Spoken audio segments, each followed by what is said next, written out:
Salut, j'espère que tu vas bien. Aujourd'hui dans cette vidéo je vais te parler de ça. Donc ça c'est le Eshine V800D. Donc c'est un masque FPV qui est sorti il y a déjà quelques années maintenant. Mais je vais te dire s'il vaut encore le coup en 2023. Allez, on est parti. Alors ce masque déjà pour l'aspect extérieur il est assez gros. Donc il prend pas mal de place déjà dans le sac. Donc là déjà tous ces autocollants ils y sont pas, c'est moi qui les ai rajoutés. Donc le masque quand on le met il tient bien sur la tête. On a un bon maintien quand même. Il y a des petites mousses ici pour bien appuyer, donc ça c'est bien. Ouais, par contre il est un peu lourd et assez gros. Là on a tous les boutons concernant la navigation. Après je vais vous reparler des boutons parce qu'il y a quand même quelques problèmes. Et sinon les antennes c'est pas celles d'origine. Celles d'origine elles sont vraiment pas très bien. Donc quand vous le recevez vous aurez une antenne patch et une antenne omnidirectionnelle. Donc si vous y connaissez rien dans les antennes, je vous mets ma vidéo en haut, là je sais plus où c'est, mais en haut parce que j'ai déjà fait une vidéo là-dessus. Les antennes c'est pas ceux-là que vous aurez, moi j'en ai mis d'autres. Cette vidéo je l'ai classée en deux parties, les points positifs et les points négatifs. Et à la fin de la vidéo je vous dirai mon avis et qu'est-ce qui vaut encore en 2023. Alors pour commencer, premier point positif, donc c'est un masque, donc à l'intérieur on a un grand FOV. Donc le FOV en gros c'est l'angle de vision qu'on a dans le masque. Donc comme c'est un masque, il a un grand écran et on voit bien, on est vraiment bien immergé comparé à des lunettes où on aura un plus petit FOV et du coup on aura un moins grand écran. Et moi je préfère avoir un masque parce qu'on a un grand FOV et du coup on est bien immergé dans l'action. Donc ça c'est pas mal. Alors ensuite c'est un peu la norme maintenant, mais il a un DVR. Donc en fait on insère une petite carte SD ici là.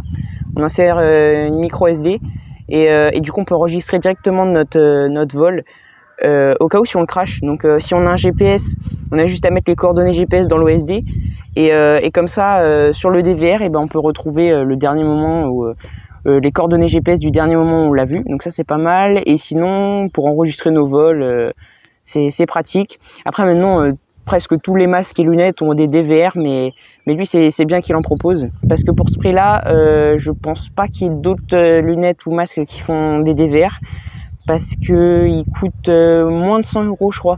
Je vous mettrai le lien dans la description, mais je crois qu'il est moi je l'ai acheté un peu moins de 100 €, mais maintenant comme tout a augmenté je crois il est un peu plus de 100 €, mais c'est un bon rapport qualité-prix parce que il est quand même assez qualitatif pour le prix.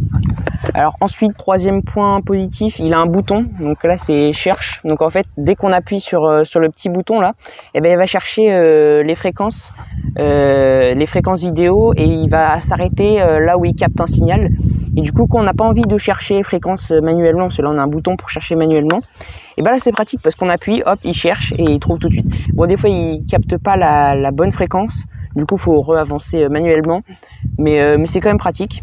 Ensuite quatrième et dernier point positif, et c'est un bon point positif, en fait le masque là vous voyez il est sectionné ici, et en fait dès qu'on va venir pousser, et ben hop le masque il va venir se couper en deux. Oh là, je suis tout tombé. Et en fait, là, du coup, on a la lentille, donc ça va nous servir à rien. Et là, par contre, on a l'écran. Donc en gros, si on veut regarder la vidéo à plusieurs, et ben on met cet écran. Et en dessous, il est aussi muni d'un pas de vis. Donc si on veut le mettre sur un trépied, ça c'est vraiment pratique parce que des fois, quand tu as envie de montrer à des gens ta vidéo, et tac, tu mets ça là. Donc voilà, donc ça c'était le dernier point positif que j'ai trouvé. Peut-être que vous avez trouvé d'autres points positifs à ce masque, vous pouvez les dire en commentaire. Et puis on passe sur les points négatifs. Alors premier point négatif, il est gros. Vous l'avez vu que comparé à des lunettes classiques, il est quand même balèze. Il prend pas mal de place dans le sac. Moi j'ai un gros sac donc il passe. Donc je pense qu'avec un plus petit sac, je pense qu'il prendrait pas mal de place. Donc ça c'est un point négatif. Mais comme je vous l'ai dit, c'est aussi un point avantageux parce que du coup il a un plus grand écran, plus grand FOV. Après il y en a, ils aiment pas avoir un grand FOV, mais moi j'ai été habitué à ça donc j'aime bien. Et en plus d'être gros, on arrive au deuxième point négatif, c'est qu'il est lourd. Donc le masque il pèse quand même. Là le masque on peut pas le mettre sur la tête comme ça là. Là il va tomber quand on va marcher. Alors que des lunettes on peut laisser sur la tête toute l'après-midi, ça bouge pas quoi. C'est pratique. Donc faut toujours le poser et tout. Et ils n'ont pas été très malins les concepteurs parce que ils ont mis la batterie juste devant. Donc la batterie, quand on a le masque sur les yeux, la batterie elle appuie bien sur le masque et du coup ça ça le fait tomber un peu en avant. Donc heureusement qu'ils ont mis pas mal de mousse et comme ils ont mis pas mal de sangle aussi. Mais ouais, ça c'est pas très bien. Et en plus, gros désavantage, la batterie. La batterie, elle ne tient rien du tout. Vous faites pas une session. Peut-être au début, quand vous allez l'acheter, quand elle est neuve, vous allez faire une session. Mais ça tient rien du tout. La batterie, elle est nulle. Vraiment, vous tenez 2 vols et après la batterie est morte. Donc, en plus d'avoir une batterie lourde qui sert à rien, on est obligé du coup de le brancher avec un câble qui est fourni, heureusement.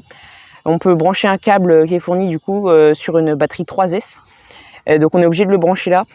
Donc ça c'est galère parce que du coup on a une batterie qui sert à rien. Après moi je pense que je vais l'enlever parce que j'ai vu il y en a ils l'avaient enlevé, on démonte le masque, on enlève la batterie. Comme ça on le branche direct, ça peut être cool. Alors ensuite j'ai dit que les mousses étaient confort. Alors les mousses oui elles sont confort, par contre elles se dégradent assez facilement dans le temps quand même. Là on peut voir ça fait des petites pluches. Après ça fait longtemps que je l'ai aussi. Donc en vrai ça va encore. Là les mousses elles sont un peu effilochées là. Et là, les mousses dessous, là, elles commencent à se décoller. Là, au-dessus, elles commencent à se décoller. Donc ça, c'est pas très qualitatif quand même. Alors ensuite, je parlais des boutons. Donc comme je vous disais, les boutons, là, la série de boutons.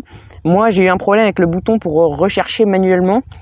Il bug. En fait, je suis obligé d'appuyer sur un côté du bouton pour changer de fréquence. Parce qu'en fait, le bouton, je sais pas, il y a peut-être un faux contact ou un truc dans le genre.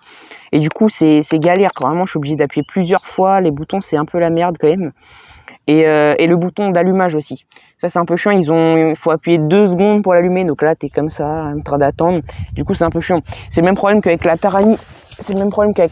Click 7. Là, le bouton, faut appuyer longtemps. C'est chiant. Alors que je sais qu'il y a des télécommandes, tac, on baisse le bouton et puis hop, elle s'allume direct.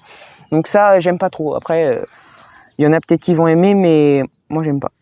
Alors, on arrive sur le dernier point négatif. Donc, comme je disais dans l'introduction, les antennes de base, elles sont nulles.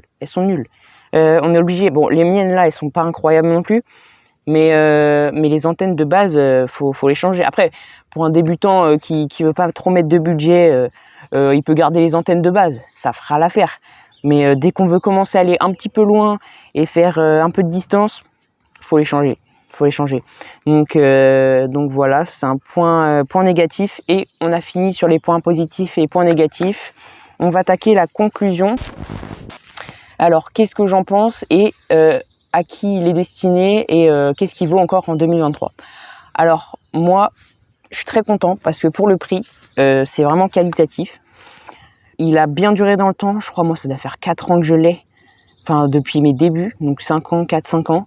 Et il marche toujours bien, quand même. Bon, il y a quelques petits défauts, comme vous l'avez vu. Mais oui, il est quand même bien résistant dans le temps. Et pour le prix, donc moins de 100 €, c'est une super affaire parce que si vous achetez des Fat Shark, donc c'est des lunettes qui sont bien réputées, c'est une marque qui est bien réputée, vous en avez vite fait pour 500 € quoi, si vous prenez du haut de gamme. Alors que là, pour 100 €, vous avez un masque très fonctionnel. Donc ce masque, il est destiné aux débutants qui veulent pas mettre trop cher dans un truc qui fonctionne. Ça c'est vraiment l'idéal. Il y a beaucoup de monde, beaucoup de débutants qui l'ont. Moi je l'ai encore parce que il me suffit tout simplement. J'ai pas envie de mettre d'argent dans autre chose. J'aurais bien aimé avoir des lunettes quand même, mais pour l'instant j'ai pas trop cherché à acheter des lunettes. Pour l'instant j'achète plutôt d'autres matériels. Après moi je pense que je vais changer parce que il est bien, mais comme je vous dis il est beaucoup trop gros. Ça prend trop de place dans mon sac. Il est trop lourd. Enfin, il y a quelques points négatifs, donc je suis pas très content. Donc je pense que ça va me faire changer. Donc je sais pas ce que je vais prendre. J'ai envie de passer en numérique, mais c'est super cher. Vraiment, le numérique, c'est super cher. Donc je pense que je vais rester en analogique pour l'instant, mais je sais pas quoi prendre. Donc peut-être les EV200D.